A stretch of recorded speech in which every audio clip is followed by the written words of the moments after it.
Alright, hello YouTube. Andy Volpe back again with yet another sketchbook tour. I hope you've been enjoying these.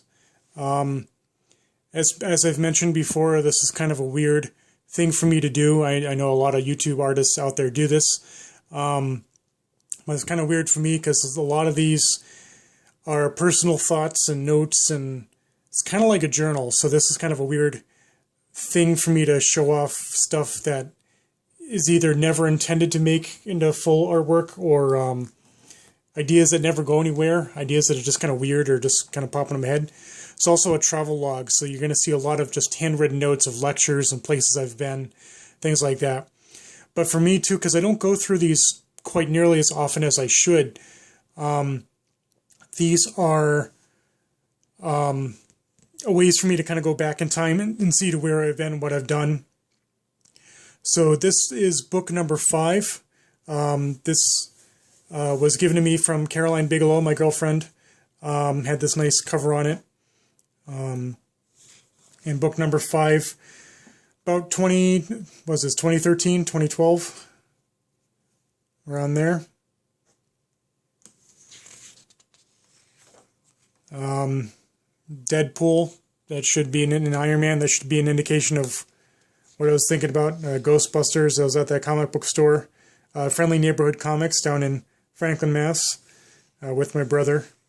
My brother, by the way, if you haven't heard on other channels, I'll try to link him on other episodes, I should say. I'll try to link him too. He's moved out to Portland, Oregon area with the rest of my family. 2012, it was this Plymouth Plantation, which is now known as Plymouth Patuxet. One of my first times there in a very long time. This is around the time when the Salem Train Band was doing a lot of the Thanksgiving, America's Hometown Thanksgiving celebrations, and I think I just went down and checked that out. Freezing cold. It's kind of difficult to do sketching when your hands are frozen. And of course you're right on the coast, so that wind comes up the hill and it goes right through you.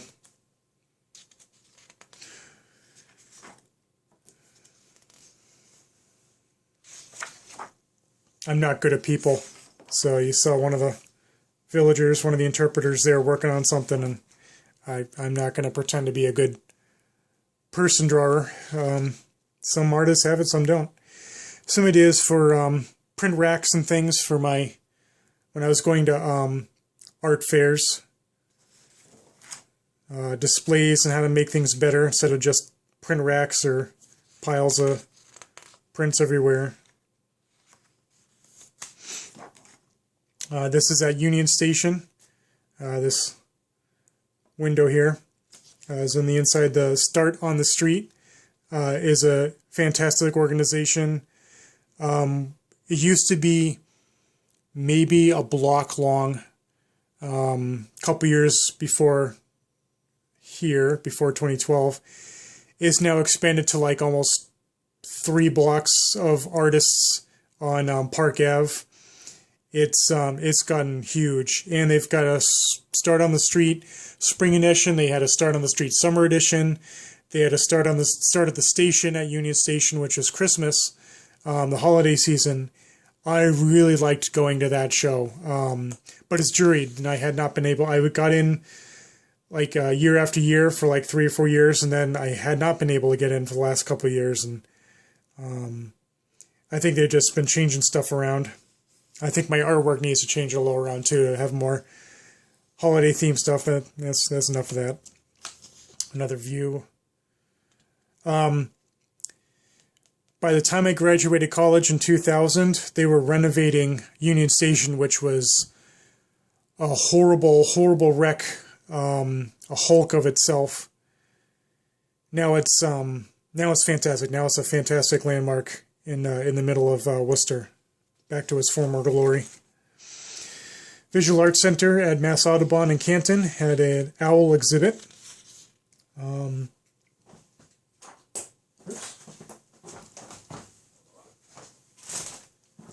Things got away from me there. There's the show card for it. I kept those. I like to keep those from art shows. Smith Museum of Art again. Smith College out in Western Mass. Drawn to Excellence. It's a nice exhibit. Notes and notes and notes and thoughts on pyramids, how the pyramids might have been constructed. I was thinking maybe some of the above the gallery might have been the grand gallery might have been a counterweight system to lift up the stones. Maybe even something on the other side that got braced in. Who knows? Not aliens, though. That is complete rubbish. I'm not going to rant on that. That's not worth the time.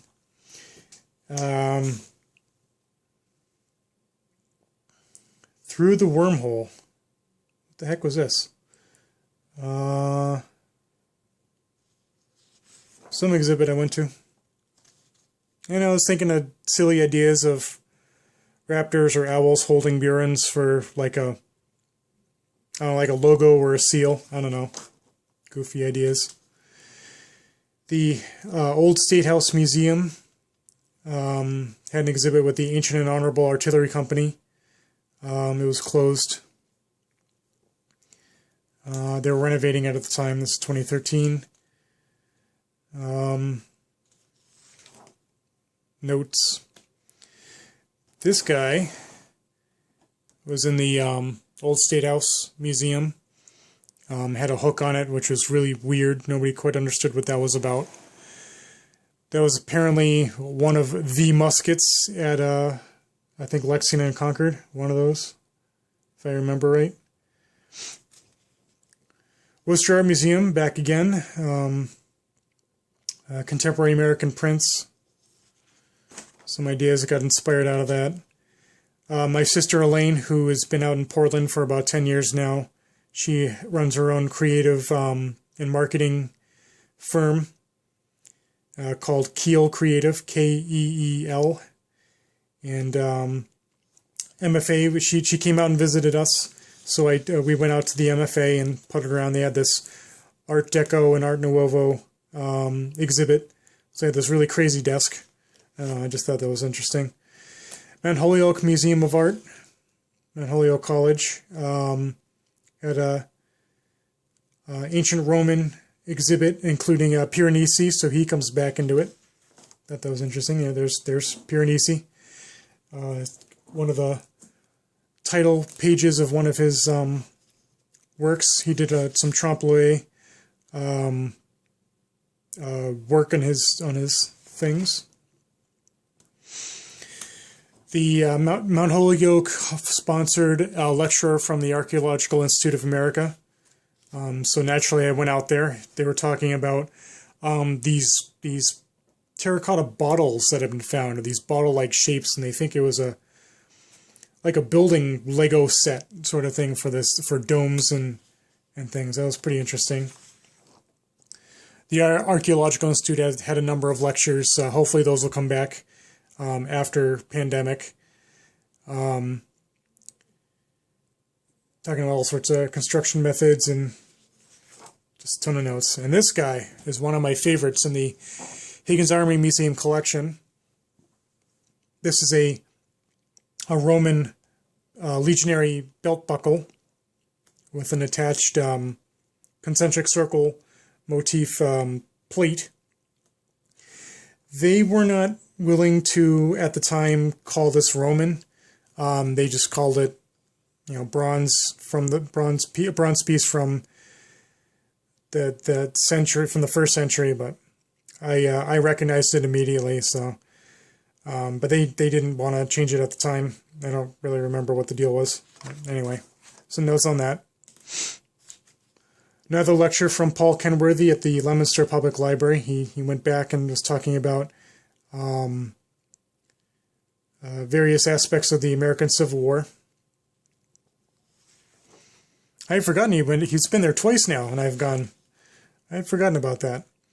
The MFA had a lecture on Maat, ancient Egyptian goddess of balance, and the whole aesthetic, the whole idea of balance. and power. And talking about some of the design aesthetics. A Pompeii lecture at Trinity College down in Hartford, Connecticut, with my friend Quentin Johansson, who does the Legion 3 with me.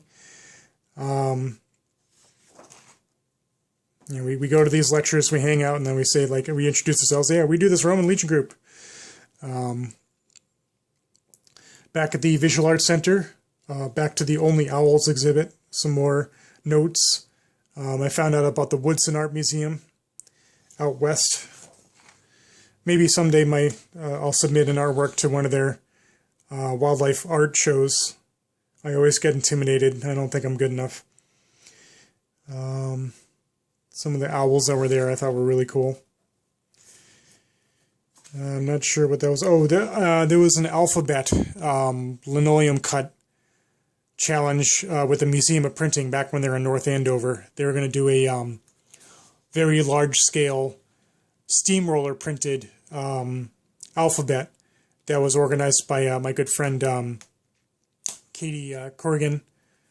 She's up in Beverly area. She helped organize this thing. So each artist chose an alphabet letter and then had to do something with it. So I ended up with V, and I was going on Vulpes, which is the name for a fox. So I had a fox hunt scene. I don't know, kind of seemed to make sense at the time. Another view of the mill at the studio. This is on the other side of the falls at the City Hall.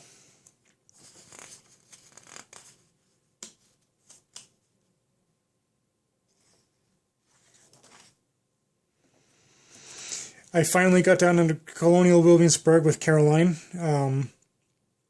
My friends Richard and Allison Campbell with Legion 20. I missed the print shop by like an hour because it took a while to get down there from where they are in Alexandria area. Here's another one of the mill afterwards. Came back.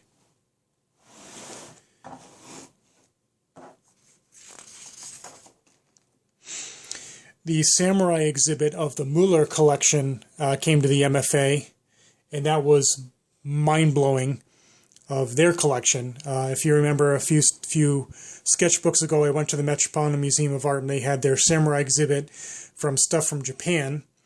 This was a private collection by the Mueller family. I believe they're out of Texas, and they put everything on display, and it was unbelievable. Some amazing displays, what they were doing with mounted. You'll probably see some horses in a minute. Fantastic catalog. I think you might still be able to find it. The headdresses that this collection had were just mind-blowing. There was an exhibit of Michelangelo. There was a thing with Cleopatra, so I was taking some notes on that. More of that samurai stuff. I think I went back afterwards. You can my brain can only take so much, and then I got to take a breather, and then I come back to the exhibit.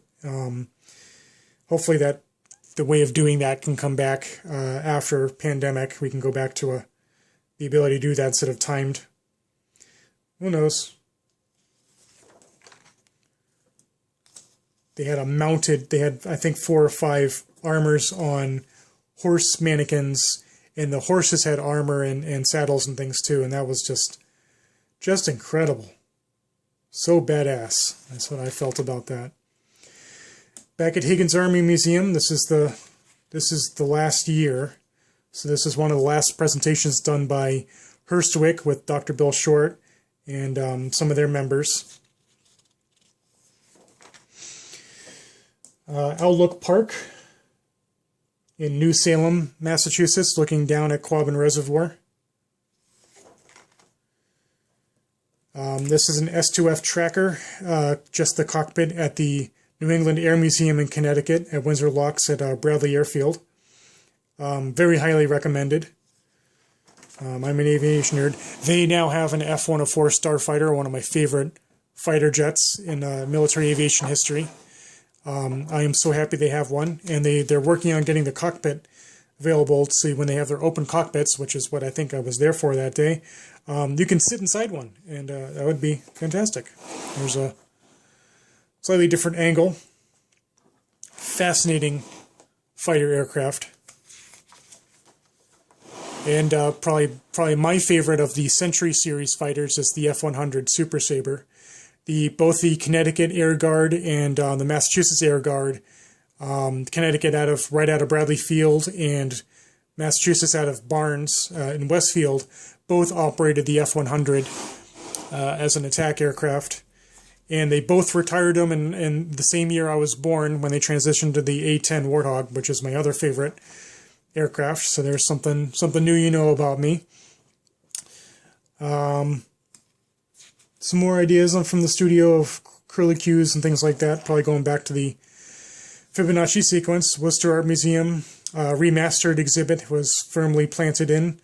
So they had this lovely little tavern scene. So again, I was looking at the clothing with Salem Train Band. These should still be on display if I remember. And of course, this is November of 2013, so this is a month before the museum closed. Anytime I was off duty, when I was working there, I was drawing as much on display as I possibly could.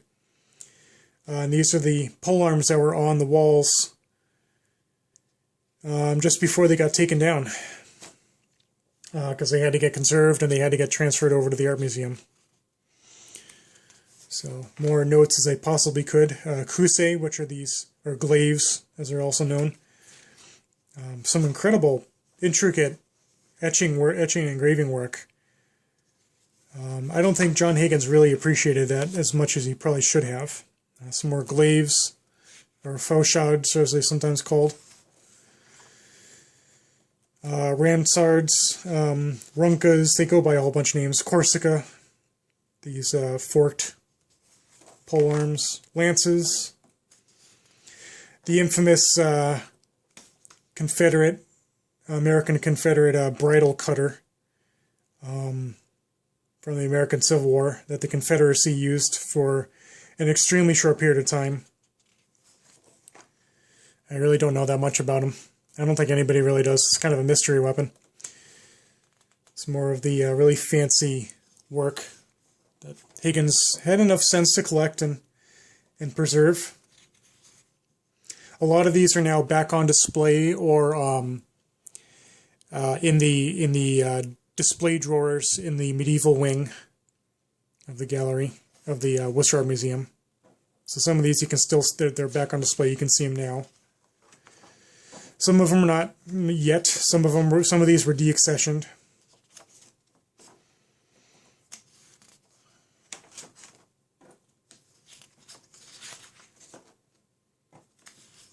There were a lot of these.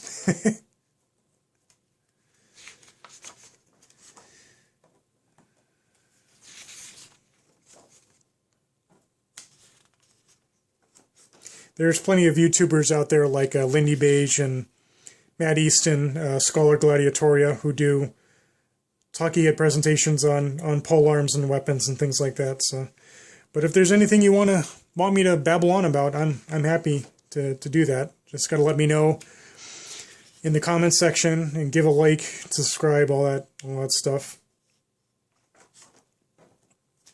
There was a bunch of daggers on the walls of Higgins that people really couldn't see well, and now that we've are planning a different setup at Worcester Art Museum, maybe we can show these in quite literally a better light, because the Higgins had some really terrible lighting problems in the last 10 years of his existence. We tried really hard to jerry-rig it as best we could to work. But that's what you get when you have a building from the 1930s that never really got fully upgraded as best you could. This is the sword display that they had the last couple of years. It was a really nice display. It had all sorts of swords from daggers to their giant bearing sword. Their infamous Wedgwood encased, or bejeweled, I guess you could say, small sword from the 1700s, 1790. So I like to put this one in context with my tours when I was at Higgins Armory. This is 1790, so that the year that this was made, you know, the United States is independent. It's now the United States. I found that really interesting connection of all these, you know, the past couple hundred years of history at this point of all the arms and armor in the collection. And then we have kind of at the tail end this really fancy sword for decoration. Some of the lights at the Higgins Armory, getting down to the wire, no pun intended. And that's it. That's book number 5.